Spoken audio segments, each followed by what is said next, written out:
Hello guys, this is Kanika. आज मैं आपके लिए बीएड फर्स्ट ईयर की लैंग्वेज प्रोफिशिएंसी की प्रैक्टिकल फ़ाइल लेकर आई हूँ। ये लास्ट हमारी आज प्रैक्टिकल फ़ाइल होगी। इससे पहले मैं सभी लेसन्स प्लान फिज़िकल साइंस और बायोलॉजिकल साइंस के अपलोड कर चुकी हूँ और जो चारों असाइनमेंट्स हैं contemporary Indian education, philosophical and growing up as a learner and teacher teaching and technology वाले, ये चारों के असाइनमेंट अपलोडेड हैं, आप जाके देख सकते हैं। और जो दो प्रैक्टिकल फाइल्स हैं ईपीसी सेकंड और ईपीसी थर्ड, वो भी अपलोडेड है। प्लेलिस्ट बनी हुई है सबकी, आप जाके डिस्क्रिप्शन में चेक कर सकते हैं। और आज आया है ईपीसी जो 1 है लैंग्वेज प्रोफिशिएंसी वाला, आज उसकी वीडियो है। ये थोड़ी लंबी वीडियो होगी क्योंकि इसमें मैटर बहुत ज़्यादा है। इसमें आपको लैंग्वेज पहले हिंदी में बताना होता है। ये इंडेक्स है, स्वर, व्यंजन, ध्वनि, मात्राएं, विलोम, पर्यायवाची, जो भी हिंदी ग्रामर होती है, मतलब हिंदी ग्रामर में वो सब लिखना है। और फिर इंग्लिश ग्रामर लिखनी है थोड़ी सी, ठीक है। ये है। और तो ये फर्स्ट पेज है। फर्स्ट पेज में आपको हिंदी भाषा बतानी है। हिंदी भाषा क्या होती है? संसार में विभिन्न प्रकार के प्राणी निवास करते हैं जिसमें मानव, पशु, पक्षियों की मुख्य भूमिका होती है। भाषा का संबंध मानव, पशु, पक्षी सभी से बताया गया है। भाषा की उत्पत्ति के विषय में अनेक किंवदंतियाँ हैं। मानव संसार का सबसे बुद्धिमान प्राणी माना जाता है, ठीक है। ऐसे करके आपको इंट्रोडक्शन देना है। फिर भाषा की प्रकृति बतानी है। इससे भाषा परिवर्तनशील होती है, भाषा अर्जित संपत्ति होती है, भाषा अनुकरणीय होती है, भाषा परंपरागत होती है। ऐसे करके 8-10 ये बता देनी है, ठीक है। और जो आप यूज़ करेंगे पेजेस, वो कलरफुल यूज़ करना। जैसे ये कलरफुल यूजेस हुए हैं, कलरफुल पेजेस यूज़ हुए हैं ना, ऐसे में अच्छा लगता है। आप यही वाले यूज़ करना और यही वाले बोलते हैं टीचर्स करने को उसमें ना, प्रैक्टिकल्स में। फिर आती है वर्ण, ठीक है। मानव वर्ण क्या होता है? मानव की वाणी के उस छोटे से अंश की ध्वनि कहते हैं जिसके टुकड़े ना किए जा सकें, उसको वर्ण कहते हैं, ठीक है।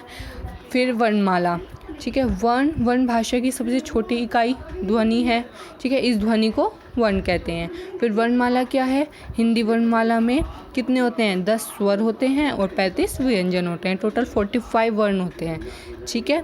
फिर आप ये बता देंगे कि और लेखन के आधार पर 52 वर्ण होते हैं। जैसे 13 स्वर प्लस 35 व्यंजन और 4 संयुक्त व्यंजन। हम अब तक यही पढ़ते आ रहे हैं। हम 13 स्वर पढ़े हैं, 35 व्यंजन पढ़ते आ रहे हैं और 4 संयुक्त व्यंजन पढ़ते आ रहे हैं। तो पहले स्वर आप क्या करेंगे इसमें? जैसे पहले स्वर लिख दिए, ए, आ, ई, ये सारे स्वर टोटल 13 लिख दिए।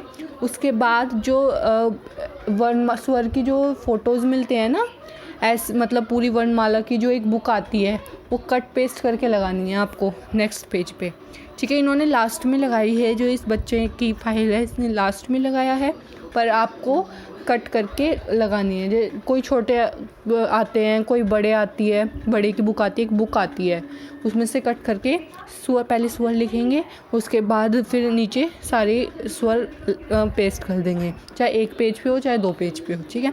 उसी तरह व्यंजन लिखेंगे। व्यंजन में कितने वर्ग होते हैं? ये वर्ग जैसे कै वर्ग, चै वर्ग, टै वर्ग, तै वर्ग, पै वर्ग और अंतसत व्यंजन।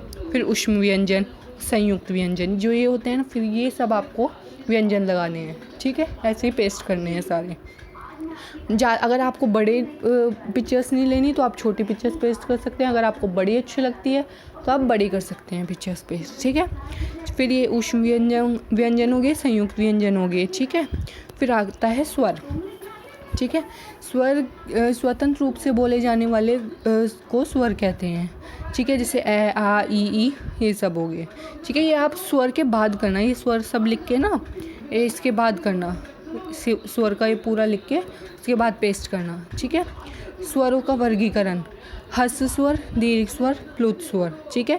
ये किसके आधार पर है? ये उच्चारण काल के आधार पर है, ठीक है। ह्रस्व स्वर क्या होते हैं? जिनके उच्चारण में कम समय लगता है, जैसे ए, ई, उ, इनके उच्चारण में कम समय लगता है, उसको ह्रस्व स्वर बोलते हैं। जिसके उच्चारण में ज़्यादा टाइम लगता है उसको दीर्घ स्वर बोलते हैं, जैसे आ, ई, उ, ए, ओ, औ, अह, ठीक है। फिर प्लुत स्वर क्या होते हैं? जिनके उच्चारण में दीर्घ स्वर से अधिक समय लगता है, ठीक है। फिर जीवा के आधार पर भी 3 स्वर हैं, अर्घ स्वर, मध्य स्वर और पश्च स्वर, ठीक है। जिन स्वर के उच्चारण में जीभ का अग्रभाग यूज़ होता है वो अग्र स्वर, जिनमें जीभ का मध्य भाग यूज़ होता है वो मध्य स्वर, और जिनमें पश्च भाग यूज़ होता है वो पश्च स्वर, ठीक है। फिर जीभ के उठने के आधार पर उसमें भी संवृत, अर्धसंवृत, अर्धनिवृत और निवृत, ठीक है, ये आप देख लीजिए। फिर होठों की स्थिति के आधार पर भी अवृतमुखी और वृतमुखी, ठीक है। अवृतमुखी में जिसमें जब बोलते समय गोलाकार मुंह नहीं बनता वो अवृतमुखी, और जिसमें गोलाकार शेप आ जाती है होठों की वो वृतमुखी, ठीक है। फिर हवा के नाक व मुंह से निकलने के आधार पर भी इसमें निरुनासिक मौखिक स्वर और अनुनासिक, ठीक है। इसके बाद अब पेस्ट करना सारे स्वर, ठीक है, चाहे एक पेज में हो, चाहे 2 पेज में, चाहे 3 पेज में, ठीक है, पेस्ट कर देना। उसके बाद आप लिखना है यहाँ व्यंजन हेडिंग डालना। व्यंजन में ये लिख देना कि स्वरों की सहायता से बोले जाने वाले वर्ण व्यंजन कहलाते हैं, ठीक है। फिर व्यंजनों का वर्गीकरण, इसमें स्पर्श व्यंजन, ठीक है। फिर वर्ण उच्चारण अघोष, सघोत, अघोत, 3 होते हैं ना, एक अघोष होते हैं, एक सघोत होते हैं और एक अघोट होते हैं, ठीक है, ये लिख देना सब, ठीक है। फिर जो व्यंजन होते हैं, कंठ होता है, एक तालव्य होता है, एक मूर्धनी है, दंत है, ओष्ठ है और अंतसत व्यंजन, ये सब आपको लिखना है, ठीक है। इस तरह आप स्क्रीनशॉट ले लो, ये आप लिख देना, ठीक है। फिर व्यंजन के बाद यहाँ से ये तालव्य, मूर्धन्य सब लिखने के बाद, अघोष अघोष लिखने के बाद आप सारे व्यंजन पेस्ट कर देना है, ठीक है। फिर नेक्स्ट टॉपिक है ध्वनि, ठीक है। मानव की वाणी के उस छोटे से छोटे अंश को ध्वनि कहते हैं जिसके टुकड़े ना किए जा सके, इसका स्वर और व्यंजन, इसके 2 टाइप हैं, वही आ गया, ठीक है, ये आप स्क्रीनशॉट ले लो, ठीक है। फिर ध्वनि विज्ञान आ गया, ठीक है। फिर इसमें भी टाइप हैं, आप देख लीजिए, ठीक है, जितना आप लिखना चाहते हैं उस हिसाब से लिख लेना, ठीक है। इसने तो वैसे काफ़ी ज़्यादा लिखा हुआ है, ठीक है, आप अपने हिसाब से थोड़ा थोड़ा कट करके भी लिख सकते हैं, और अगर आप इसमें ऐड करना चाहें वो भी ऐड कर सकते हैं, ठीक है। फिर ध्वनि उच्चारण के प्रमुख अवयवों निम्नलिखित हैं, ठीक है, जैसे फेफड़े, श्वास नालिका, स्वरतंत्री, कंकाल, नासिका, कंठ, ये सब आप लिख सकते हैं, ठीक है। फिर ये रहा, फिर आगे ध्वनियों के भेद, वही 2 स्वर व्यंजन दोबारा लिख दिए इन्होंने कि स्वर क्या होता है और व्यंजन क्या होता है, ऐसे ही दोबारा बता देना थोड़ा थोड़ा। वैसे अगर एक बार भी बता दिया तो कोई दिक्कत नहीं है, ये आप स्किप भी कर सकते हैं, ठीक है। ये स्क्रीनशॉट ले रहे हैं ना ये, ठीक है, ये सब बता देना, अंतसत, अनुनासिक, पार्श्विक, ठीक है, बाह्य प्रयत्न के आधार पर, इसमें यहाँ डिटेल में बता दिया ना, उसमें डिटेल में नहीं था पीछे, ठीक है। ऐसे अल्पप्राण, अल्पप्राण क्या होता है, महाप्राण क्या होता है, इन सबको बता देना। जिन व्यंजनों के उच्चारण में प्राण वायु को थोड़ा प्रयोग किया जाता है उसको अल्पप्राण कहते हैं, जिसमें ज़्यादा प्रयोग होता है उसको महाप्राण कहते हैं, ठीक है। फिर आ गया मात्राएं। मात्राएं का पहले इंट्रोडक्शन दे देना, जिस प्रकार हमने स्वर और व्यंजन के भेद समझे हैं उसी प्रकार स्वरों के बिना व्यंजन अधूरा है, उसी प्रकार मात्राओं के बिना शब्द अधूरा है। अब अगर आप सोच के देखो, अगर मात्रा नहीं होगी तो शब्द कैसे लिखा जाएगा कितने सारे शब्द अलग ही हो जाएंगे। जैसे केवल है, केवल पे एक ही मात्रा नहीं होगी तो क्या बन गया, कवल बन गया। मुख पे ऊ की मात्रा नहीं होगी, मक बन गया, तो ये तो अधूरा है ही, ठीक है।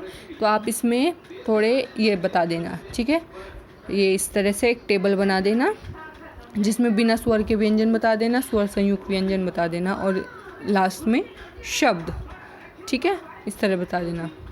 फिर आ गया शब्द, पर्यायवाची और विलोम शब्द। अब पर्यायवाची शब्द, पहले पर्यायवाची शब्द की आपको डेफिनेशन देती है कि एक शब्द के समानार्थी शब्द को पर्यायवाची शब्द कहते हैं। अब फिर आपको एक पेज पे सारे पर्यायवाची लिख देना है। जैसे अंधकार का क्या होता है, तम, तिमिर। अग्नि को और क्या बोलते हैं, पावक, ज्वाला, दहन, अनल, धूमकेतु, ऐसे करके। जैसे आकाश, आकाश को गगन, नभ, अंबर, अंतरिक्ष, ठीक है। झंडा को ध्वज, पताका, केतु भी बोलते हैं। गाय को गऊ माता बोलते हैं, धेनु बोलते हैं, सुरभि, गोरा, ठीक है, इस तरह से। फिर नेक्स्ट पेज पे आप लिख देना सारे विलोम शब्द। विलोम शब्द क्या होते हैं, किसी शब्द के विपरीतार्थक शब्द को विलोम शब्द कहते हैं। जैसे सदोष का अदोष, अनुज अग्रज, सनात अनाथ, दीर्घायु अल्पायु, विरक्ति अनुरक्ति, सुकाम अकाम, बहिरग अंतरग, ऐसे करके, ठीक है। 1-1.5 पेज लिख देना, चाहे 1 पेज लिख देना, 1.5 पेज लिख देना, आपकी मर्जी है, ठीक है। उसके बाद आ गया शब्द के भेद, ठीक है। अब शब्द के भेद बताने हैं। संकर शब्द क्या होते हैं वो बताने हैं। जो 2 भिन्न शब्दों से मिलके बने हैं उसको संकर शब्द कहते हैं। जैसे छाया प्लस दार, छायादार, ठीक है। फिर अर्थ के आधार पर शब्द कितने भेद के होते हैं ये बताना है, जैसे एकार्थी शब्द और अनेकार्थी शब्द। ठीक है, एकार्थी शब्द जिन शब्दों का केवल एक अर्थ होता है वो एकार्थी, जिनका अधिक अर्थ होता है वो अनेकार्थी। फिर समानार्थी बता देना है इसी तरह। ठीक है, फिर इतिहास के आधार पर 5 प्रकार के होते हैं शब्द, कौन कौन से? तत्सम, तद्भव, ठीक है, देशज, विदेशी, अरबी। ठीक है, ये सब आपको बता देना है। ठीक है, इनमें तत्सम की डेफिनेशन लिख के फिर बता देना है कि उनके एग्जाम्पल्स क्या होते हैं। तत्सम सब कौन से जो संस्कृत से लिए गए हैं, सीधे आए हैं, जैसे अग्नि, वायु, ये होते हैं। तद्भव कौन से हैं? जो लिए तो संस्कृत से थे लेकिन उनका हिंदी में कन्वर्जन कर दिया गया है, वो तद्भव होते हैं। ठीक है, देशज शब्द वे होते हैं जो शब्द जिनकी उत्पत्ति के स्रोत अज्ञात होते हैं, जो पता ही नहीं कहाँ से आए, वो ऐसे ही बन गए, उनको देशज शब्द कहते हैं। ठीक है, जैसे लोटा, भोकना, खिड़की। विदेशी शब्द जो है जो दूसरे देश से लिया गया है वो विदेशी हो गए। ठीक है, जैसे चश्मा, hospital, magistrate, police, tax etcetera, इस तरह आप बता देना। फिर दिखाएंगे आप संधि। संधि की डेफिनेशन देंगे। 2 वर्गों के मेल को संधि कहते हैं। ठीक है, जैसे ती प्लस आदि, इत्यादि, मतलब ई प्लस आ प्लस या। फिर इसके टाइप्स बता देंगे, स्वर संधि, व्यंजन संधि और विसर्ग संधि। फिर स्वर्ग संधि में भी टाइप्स हैं, ये सब बता देंगे, गुण संधि, दीर्घ संधि, अयादि संधि। ठीक है, फिर इन सब की लिख के एक एक डेफिनेशन लिख के एक एक एग्जाम्पल दे देंगे। एक एक एग्जाम्पल बहुत है। ये दीर्घ संधि आई, फिर ये गुण संधि, फिर यन संधि, फिर अयादि संधि, फिर वृद्धि संधि, फिर पूर्व रूप संधि, फिर पररूपम संधि। ठीक है, यहाँ पे एक भजन संधि है, ये भी आप देख सकते हैं, ये भी लिख सकते हैं आप। ठीक है, फिर ये इसके टाइप्स हो गए अलग अलग। ठीक है, ये आप स्क्रीनशॉट ले लीजिए। ठीक है, हाँ, इस तरह। ठीक है, आप स्क्रीनशॉट ले रहे हैं ना, सबका स्क्रीनशॉट ले लो सबका। ठीक है, फिर ये विसर्ग संधि। ठीक है, विसर्ग संधि में ऐसे ही डेफिनेशन लिख के फिर बता देना कि जिस संधि को प्रथम शब्द के अंतिम वर्ण में विसर्ग लगाओ उसे विसर्ग संधि कहते हैं। ठीक है, आप ये स्क्रीनशॉट ले लीजिए और सारी प्रैक्टिकल्स फाइल रेडी रखिए। आपके अब कुछ नहीं पता कि आप तब पहले प्रैक्टिकल्स हो जाएं, क्योंकि डेट एक्सटेंड हो गई है, 1 जून से हो गई है। वैसे शायद 1 जून के बाद ही होंगे, एग्ज़ाम के बाद ही होंगे, 19 जून के बाद ही जहाँ तक एग्ज़ाम्स होंगे, लेकिन कुछ पता नहीं चलता। जैसे एकदम से इन्होंने एक्सटेंड कर दी, एकदम से वो भी आ सकती है कि उस दिन से आपके प्रैक्टिकल्स हैं। ठीक है, अभी तो मई पूरा पड़ा है, मई के एंडिंग में आपके प्रैक्टिकल्स आ सकते हैं। ठीक है, तो तैयारी रखिए और एग्ज़ाम्स की भी प्रिपरेशन करते रहिए। ठीक है, और फिर ये अब आगे समास का। ठीक है, समास का शाब्दिक अर्थ है 2 या 2 से अधिक शब्दों से मिलकर बने हुए नए शब्द को समास कहते हैं। फिर इसमें समस्त पद दिखा देंगे, समस्त वगैरह बता देंगे। ठीक है, फिर समास के भेद बता देंगे। कितने भेद होते हैं? 6 भेद होते हैं। अव्ययीभाव समास, तत्पुरुष, कर्मधारय, द्विगु, द्वंद्व और बहुव्रीहि। ठीक है, फिर सबको एक एक डेफिनेशन बतानी है पहले, फिर उसका कुछ एग्जाम्पल्स बताने हैं, ऐसे करके बता देंगे आप सारे। ठीक है, फिर तत्पुरुष के भेद हो गए, इस तरह से आप सारे बता देंगे। ये स्क्रीनशॉट ले लो, एक एक डेफिनेशन और फिर उसके एग्जाम्पल्स, ये समास। ठीक है, फिर आगे उपसर्ग प्रत्यय। उपसर्ग की पहले डेफिनेशन लिखना, इस तरह उनके एग्जाम्पल्स बता देना। ठीक है, ये उपसर्ग। ठीक है, जैसे अति, अधि, जैसे अति प्लस अधिक क्या हो गया? अत्यधिक हो गया। ठीक है, ऐसे। फिर ये रूप, विचार, आगे संज्ञा, सर्वनाम, विशेषण, क्रिया, विशेष्य, ये सब डेफिनेशन लिख के इसी तरह आप वो बता दो। सबके एक एक एग्जाम्पल। इस सर्वनाम के भेद 6 भेद होते हैं, पुरुषवाचक, निश्चयवाचक, अनिश्चयवाचक, संबंधवाचक, निजवाचक, प्रश्नवाचक। ठीक है, फिर विशेषण के, ठीक है, इसी तरह विशेषण के भेद हो गए, सार्वनामिक विशेषण, गुणवाचक, संख्यावाचक और परिमाणवाचक। फिर क्रिया हो गया, क्रिया के 2 भेद हो गए, सकर्मक क्रिया और अकर्मक क्रिया। ठीक है, इस तरह ये तो सब आपने बचपन में पढ़ा होगा, वही सब आपको लिखना है और कुछ ज़्यादा नहीं करना। अव्यय बता देंगे, अव्यय में क्रिया विशेषण, संबंध बोधक, समुच्चय बोधक, विस्मयादि बोधक, विराम चिन्ह हो गए। ठीक है, इस तरह से आप ये स्क्रीनशॉट ले लो। वाक्य हो गए, वाक्य के भेद, विधानवाचक, निषेधवाचक, आज्ञावाचक, प्रश्नवाचक, इच्छावाचक, संदेहवाचक, विस्मयवाचक और संकेतवाचक। ये सब बताना है जो हम बचपन में ग्रामर में पढ़ते आए हैं। फिर विराम चिन्ह हो गया। ठीक है, विराम चिन्ह बता देना सारे कौन कौन से हैं, सिंबल सहित, पूर्ण विराम, अल्प विराम, उद्धरण चिन्ह, निर्देशक, हंस पद, लाघव चिन्ह, ऐसे करके सारे में एक एक लाइन उसका एग्जाम्पल। ठीक है, सब में यही करना है। ठीक है, फिर आगे रचना पत्र और प्रार्थना पत्र, निबंध, कहानी, ये आ गया। ठीक है। फिर विज्ञापन आ गया, विज्ञापन बताना है कि कैसे विज्ञापन लिखा जाता है, ठीक है। फिर पत्र लेखन कार्य पत्र आ गया, इसमें बता देना कि एप्लीकेशन कैसे लिखते हैं। सेवा में प्रधानाचार्य जी डैश डैश कॉलेज, विषय महोदय सभी निवेदन है कि डैश डैश डैश। इसी तरह लास्ट में आपकी आज्ञाकारी शिष्य, फिर अपना नेम, क्लास का नेम, इधर डेट और इधर साइड सिग्नेचर, ठीक है। फिर आपको कहानी बतानी है कि कहानी का इंट्रोडक्शन दे देना है, ठीक है। फिर इसके कारक बता देने हैं कि इस प्रकार है क्या होता है, ठीक है। इस तरह आपको 1-2 पेज में लिखना है, ज़्यादा नहीं लिखना। फिर आ गया निबंध। निबंध तो हम बचपन से लिखने आ रहे हैं, इसी तरह आपको निबंध का पहले इंट्रोडक्शन देना है, फिर हिंदी साहित्य में निबंध बता देना है, ठीक है। और फिर हिंदी निबंध को कैसे लिखे फिर ये बताना है। निबंध के प्रकार बताने हैं, 4 प्रकार होते हैं, ये बताने हैं, ठीक है। तो ये यहाँ तक आपका हिंदी का रहा, जो हिंदी की जो लैंग्वेज होती है इतना लिखना है। फिर उसी फाइल में लगाना है इंग्लिश के भी, ठीक है। इंग्लिश के भी उसी के आगे से शुरू करना है। तो सबसे पहले आपको वोवेल्स लिखने हैं, ठीक है।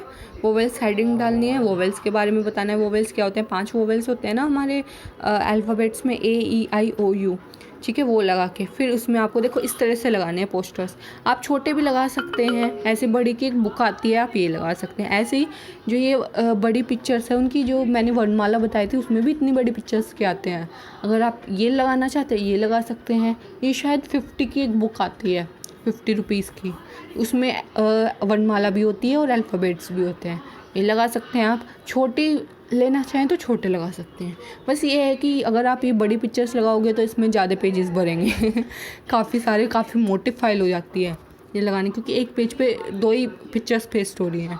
और पीछे से करोगे तो टोटल 4 एक पेज पे, तो बहुत सारे पेजेस भर जाते हैं, बहुत मोटी फाइल हो जाती है। तो पहले AEIOU लिख के ऐसे 5 वोवेल्स लगा देने हैं। फिर कॉन्सोनेंट्स लिखेंगे, हेडिंग डालेंगे और फिर बाकी के सारे कॉन्सोनेंट्स BCDFGH JKLM ये सब, ठीक है। उसके बाद एंटोनियम्स एंड सिनोनियम्स, वही हेडिंग डालेंगे, डेफिनेशन लिखेंगे, एग्जाम्पल्स देंगे, ठीक है। ये हो गया आपका वो सिनोनियम्स, ठीक है। उसके बाद इस तरह एंटोनियम्स, फिर दिखा देना है फॉर्मेशन ऑफ वर्ड्स का फॉर्मेशन कैसे होता है, जो शब्द होते हैं उसमें primary words, primary derivatives, compound words and secondary derivatives, ये 4 टाइप हैं, ये आपको दिखा देंगे। आप इसमें एक एक डेफिनेशन लिख के एग्जांपल्स बता देंगे, ठीक है। पहले प्राइमरी वर्ड्स हो गया, फिर हो गया कंपाउंड वर्ड्स, फिर प्राइमरी डेरिवेटिव्स, उसके बाद कंपाउंडिंग, ठीक है। ये आप एक एक पेज लिख देना इसमें, ठीक है। फिर पार्ट्स ऑफ स्पीच बतानी है। पार्ट्स ऑफ स्पीच कौन कौन सी होते हैं, noun, pronoun, verb, adverb, adjective, conjunction, preposition, interjection, वही सब जो हिंदी में पढ़ा, संज्ञा, सर्वनाम, क्रिया, विशेषण, ये सब, अव्यय, ये सब ये ले। तो पहले नाउन बता दिया, नाउन के सारे टाइप्स बता दिए, प्रोनाउन हो गया, एडजेक्टिव हो गया, वर्ब हो गया, एडवर्ब हो गया, प्रीपोजिशन, कंजक्शन एंड इंटरजेक्शन, ठीक है, ये हो गया। फिर ये पार्ट्स ऑफ स्पीच एक टेबल में बता दिया, इनका बेसिक फंक्शन बता दिया और इनके एग्जांपल्स बता दिए, ठीक है, जिससे सब क्लियर हो जाए। फिर पंक्चुएशन बता दी। पंक्चुएशन वही फुल स्टॉप वगैरह, पूर्ण विराम वगैरह, यानी जिसको विराम चिन्ह बोलते हैं, उसका थोड़ा इंट्रोडक्शन दिया।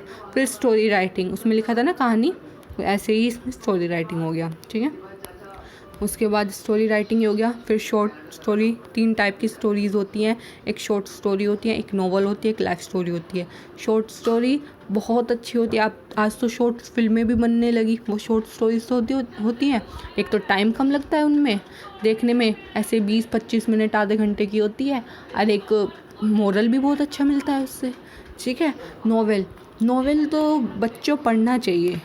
अब तो बड़े होके तो टाइम नहीं मिलता पढ़ने का, क्योंकि जॉब वगैरह का होता है, लेकिन जब हम स्कूल टाइम में होते हैं ना, तो नॉवल तो पढ़ना चाहिए आपको। इससे रीडिंग स्किल्स भी इम्प्रूव होती है, इंग्लिश भी इम्प्रूव होती है, तो पढ़ना चाहिए। कमेंट करके बताना कौन कौन नॉवेल्स पढ़ता है, किस किस को शौक है नॉवेल्स पढ़ने का, ठीक है। फिर ये लाइफ स्टोरीज़ लिखना है आपको, ठीक है। इसमें लाइफ स्टोरीज़ भी पढ़ते होंगे आप कभी कभी, किसी की अच्छा मोटिवेशन मिलता है लाइफ स्टोरीज़ पढ़ के, ठीक है। पढ़ा करिए ये चीज़ें, ठीक है। फिर ये क्लेवर थीव की लास्ट स्टोरी, ठीक है, ये एक मोरल स्टोरी है क्लेवर थीव की। सो फ्रेंड्स, अगर आपको मेरी वीडियो अच्छी लगे तो लाइक, शेयर, सब्सक्राइब कर दीजिए और बेल आइकन प्रेस कर दीजिए। Thank you so much.